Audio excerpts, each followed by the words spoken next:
the issues of Waipio Valley, as probably all of you folks here know, is there's a lot of issues in Waipio. I mean, we can sit here on each subject and spend all night on a lot of different issues, challenges that we have down in Waipio Valley.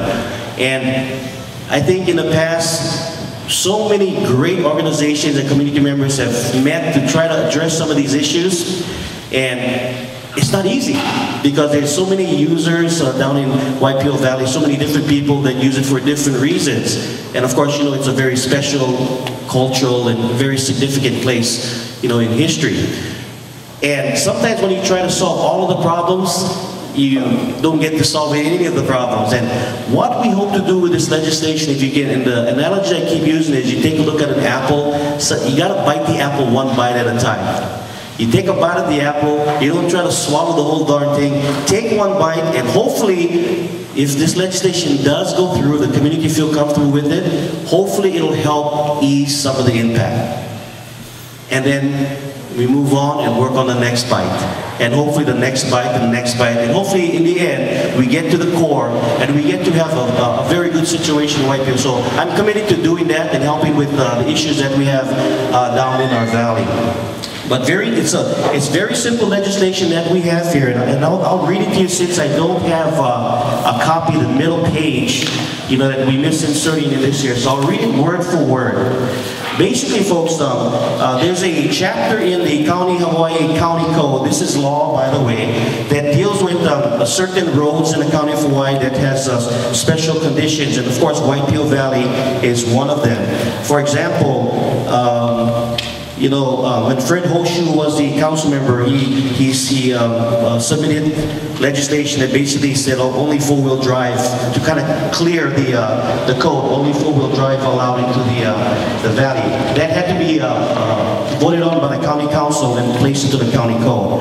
What we plan to do here, what we're talking about doing, is adding another section on the code regarding the Waipio Valley Access Road, and the legislation is going to read like this. This is going to be under E in the county code.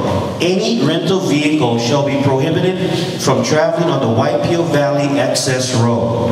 A violation of this prohibition shall result in a $1,000 fine for the driver of the rental car. F, all rental car businesses shall be required to provide written notification to customers stating the prohibition of rental vehicles traveling on Waipio Valley Access Road and the applicable fine. That is the legislation in a nutshell. Right now, and by the way, Darren Gabayo, you guys know our information. I'll give him a hand as well, doing great work out there.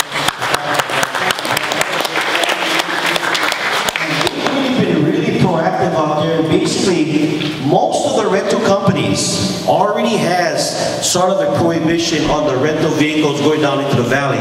Most of the some rental companies state specifically that their vehicles are not allowed into Waipio Valley.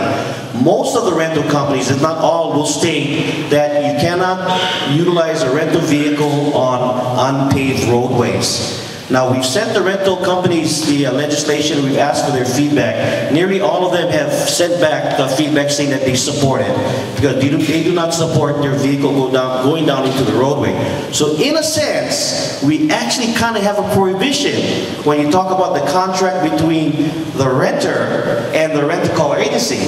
You know, the problem is it's hard to enforce that because, you know, the rental companies, they're not at Waipio Valley watching all these cars going down. Thus, having the Ranger program has been a terrific plus. So we talked about possibly easing the traffic that goes down into the valley, and the first place that we talked about, or we were looking at, is to look at the rental cars. I will tell you, this idea, for me, I heard it the first time almost 13, 14 years ago at a Kukihaili Community Association, a Waipio Valley Terraformers Association meeting. This is not a new idea. This is something that I didn't come up with. This has been talked about for years and years. One of the things that we have today that we didn't have all these years was data. because of the ranger. Now we have actual data about the amount of people that do go in and out of the valley. And of course, you know, the feedback from the folks that use the roadways and seeing how sometimes it can be very difficult when you have someone that does not understand the rules of the road or is not experienced in utilizing the Waipio Valley Road. I had an email from Jill Andrade. You know, she owns a meat market right there on the way to Kuke Highland, and she read the article in the paper about this legislation.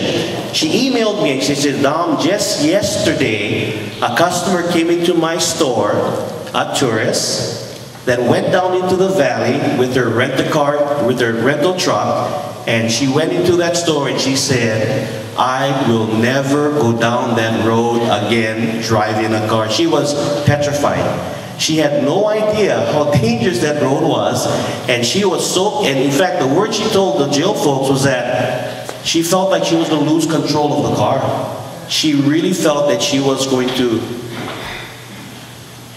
get killed at that particular point. I think you guys all know where that point is on that roadway. So that's one of the reasons why we're doing this. However, you know, there's also concerns about it, and that's why we're having this meeting tonight. What I wanted to do is to get some feedback, because the legislation is quite simple, folks, really is. But we'd like to hear from the community to see what you folks think about doing a prohibition. In actuality, sort of supporting the rent-a-cars in a law or a contractual agreement that they already have with their customers. And that's what we wanted to do, open up the floor to get some ideas. And I want everyone to have an opportunity that do want to say something about this issue to be able to speak. So we're sort of going to go, you know, back and forth from the left side of the room to the right side. So let's start right here. Anyone here would like to start? Now, by the way, folks, one thing that I'm so proud of, every time we have a meeting, any place on this coastline, and we have issues that people may have a different opinion, we always state the opinion respectfully.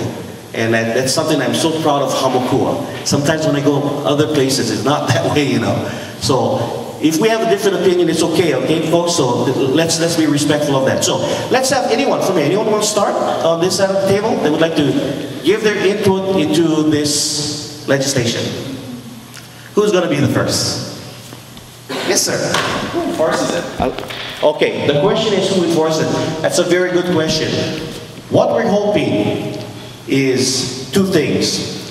That by the customer being notified at the point of purchase through a written notification and knowing what the applicable fine is, we hope that's going to be a deterrent. Number two, what we hope through the Ranger program, now they would have a sign that's erected at the top of the hill that says, the county code states you cannot take your rental vehicle into. So we're hoping that would allow at least 90, hopefully 99, 100% people going down there. However, it would give the police department. That's why the enforcement agency would give the police department. You know, but we're hoping that those two steps, be that in this law, we don't have to worry so much about the enforcement, that hopefully people will abide. So you think that these people who are already willfully disobeying their rental car contract would be scared enough from this that they would stop driving the rental car? Yeah, I think that's a good point. Yeah. He said we think the people that are willfully doing it now will get scared enough. I think when you go to rent agency, I know many of you folks do rent, there's very little time spent on telling you where you can and cannot drive. It's, you know, they zip you in and they zip you out. There might be some written thing somewhere on page number 9 that you never look at anyway. This law will require them to provide a written notification and require them to tell them about the applicable fine. So there may be some cowboys, but we're hoping that it's enough. Most people are law-abiding. And the difference is, it is, although they willfully do it, it's not against the law. It's with the company, this contractual agreement. This is different. This would be a law if it's passed by the county council.